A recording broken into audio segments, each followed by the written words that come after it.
Everyone. Consistent ആയിട്ട് പഠിക്കണം എന്ന് ആഗ്രഹിക്കുന്ന ഒരാളാണ്, അല്ലെങ്കിൽ കൺസിസ്റ്റൻ്റ് ആയിട്ട് ഏതെങ്കിലും ഒരു കാര്യം ചെയ്യണം എന്ന് ആഗ്രഹിക്കുന്ന ഒരാളാണ് നിങ്ങളെങ്കിൽ ഈ മൂന്ന് ലെവൽസ് ഓഫ് കൺസിസ്റ്റൻസിയെ പറ്റി നിങ്ങൾ അറിയേണ്ടതായിട്ടുണ്ട്.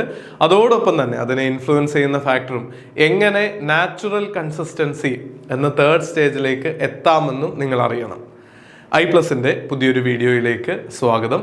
നിങ്ങൾക്ക് ഏറ്റവും പ്രധാനപ്പെട്ട ലൈഫിലെ പല ഗോളുകളും നേടിയെടുക്കാൻ സാധിക്കാത്തതിൻ്റെ ഒരു കാരണം നമുക്ക് അറിയാം, അത് ചെയ്യേണ്ടതാണ്, നമുക്ക് അദമ്യമായിട്ടുള്ള ആഗ്രഹമുണ്ട്, അത് നേടിയെടുക്കണം.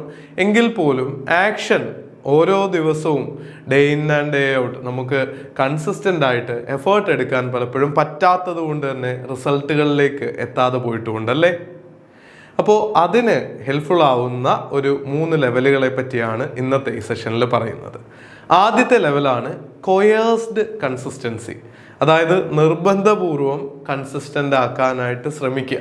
ഇപ്പോൾ iPlusന്റെ കോഴ്സുകളുടെ ഉദാഹരണം പറയുകയാണെങ്കിൽ, നിങ്ങളെ വിളിച്ച് ഫോളോ അപ്പ് ചെയ്യുകയും പഠിക്കാനായിട്ട് നിർദ്ദേശം തരികയും ഒരു ടൈം ടേബിൾ തന്ന് അതിൻ്റെ ടെസ്റ്റ് സ്കോറുകൾ എങ്ങനെ ഉണ്ടെന്ന് അനലൈസ് ചെയ്യുകയൊക്കെ ചെയ്യുന്നത് ഒരു കൊയേഴ്സ്ഡ് കൺസിസ്റ്റൻസിയുടെ ഉദാഹരണമാണ്. നിർബന്ധപൂർവം കൺസിസ്റ്റൻ്റ് ആവാൻ നിങ്ങളെ ഒരു കൂട്ടർ അല്ലെങ്കിൽ ഒരാൾ പ്രേരിപ്പിക്കുന്നു.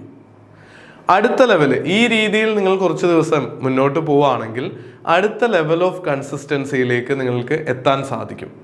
അതാണ് പ്രാക്ടീസ്ഡ് അല്ലെങ്കിൽ ട്രെയിൻഡ് കൺസിസ്റ്റൻസി എന്ന് പറയുന്നത്.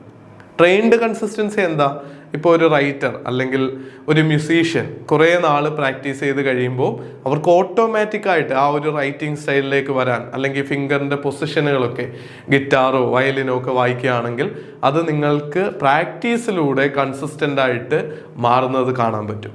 അതാണ് നമ്മൾ പരീക്ഷയ്ക്ക് പഠിക്കുമ്പോഴായാലും നിങ്ങളെ ഒരാൾ നിർബന്ധിച്ച് കുറേ നാൾ പഠിപ്പിക്കുന്നു, ടെസ്റ്റുകൾ എടുക്കുകയും കൃത്യസമയത്ത് പഠിക്കുകയൊക്കെ ശീലമായി കഴിഞ്ഞാൽ ട്രെയിൻഡ് കൺസിസ്റ്റൻസിയിലൂടെ നിങ്ങളുടെ സ്കില്ലുകൾ ഇമ്പ്രൂവ് ആവുകയും ചെയ്യും.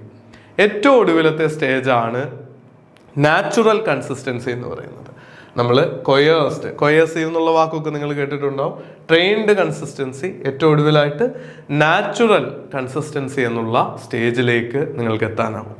ഇത് നമ്മൾ ശ്വസിക്കുന്നതൊക്കെ പോലെ, അല്ലെങ്കിൽ നിങ്ങൾക്ക് പാട്ട് പാടാൻ ഇഷ്ടമുള്ള ഒരാൾ ഒരു പാട്ടിൻ്റെ ഈണം മൂളിക്കൊണ്ട് നടക്കുന്നത് പോലെ പഠനം, അല്ലെങ്കിൽ നിങ്ങൾ ഏത് സ്കില്ലാണോ ആഗ്രഹിക്കുന്നത് അത് എൻ്റർടൈൻമെൻറ്റ് പോലെ ചെയ്യാനായിട്ട് നിങ്ങൾ പോലും അറിയാതെ പഠനത്തിൽ മുഴുകുന്ന ഒരു സ്റ്റേജ്, അതാണ് നമ്മളൊരു ഫ്ലോ സ്റ്റേജ് എന്നൊക്കെ പറയുന്നത്.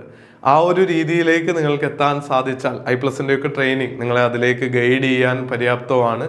ഏത് പരീക്ഷയോ ആവട്ടെ, നിങ്ങൾ ആ രീതിയിലുള്ള നാച്ചുറൽ കൺസിസ്റ്റൻസിയിലേക്ക് എത്തുമ്പോഴാണ് ഉയർന്ന റാങ്കുകളിലേക്കും, നെറ്റ് പരീക്ഷ പോലെയുള്ള പരീക്ഷയാണ് ആ ടോപ്പ് 1% JRFിലേക്കും ഒക്കെ എത്തിച്ചേരാൻ സാധിക്കുന്നത്.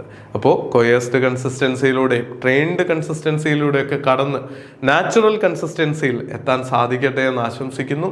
എല്ലാവിധമായിട്ടുള്ള വിജയാശംസകളും. All the very best.